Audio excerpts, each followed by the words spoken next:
So the next question we got up for tonight is someone was asking about, do you want subs or no subs with your show, specifically weddings?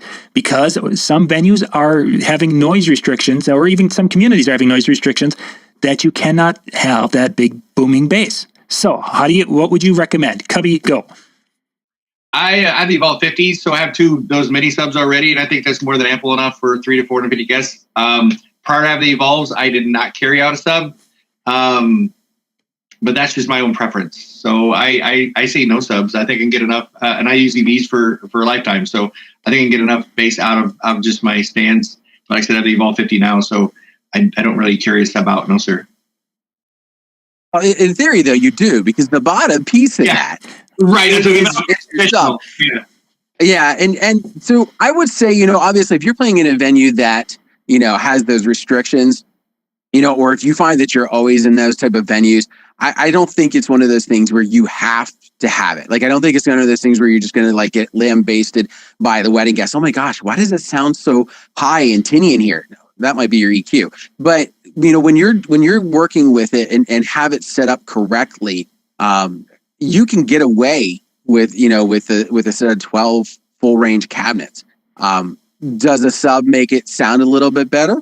Yeah, I think, adding that a little bit of extra low end, and also, if you're using full range cabinets and not say the Evolves or the RCFs or anything like that, having your crossover set up so that your full ranges can actually give you that mid high and use your sub for your low, it gives you a better, well-rounded sound. You're able to kind of push lows the way you should.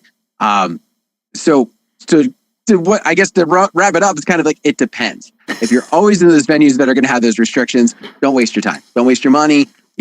Recognize that you can get by, and it's not the end of the world like you might read from everybody else on Facebook. You can get by. But if you have that option, yeah, little low end helps. I think it's kind of funny as Cubby's talking about the Evolve 50. That's a 12-inch sub there, and you can buy some 15-inch three-way tops. No subwoofer technically, although that 15-inch woofer, if you get the right level of speaker, is going to give you way more bass than that Evolve 50. Because if I spend $4,000 on that top cab, it's going to take some paint off the walls. My Evolve 50 won't do that. Granted, I don't need that kind of power for weddings, and I'm happy with the little mini arrays.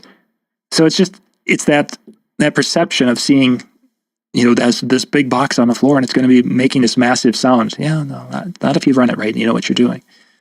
But there's also something to the placement.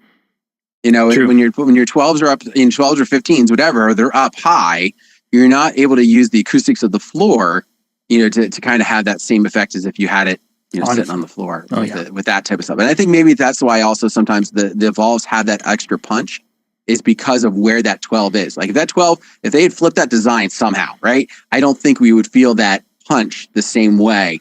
True. And that's a question for Ben. So, yeah, I think it depends. That's a pretty good answer, Dan. Good answer. All right, let's jump to our next question.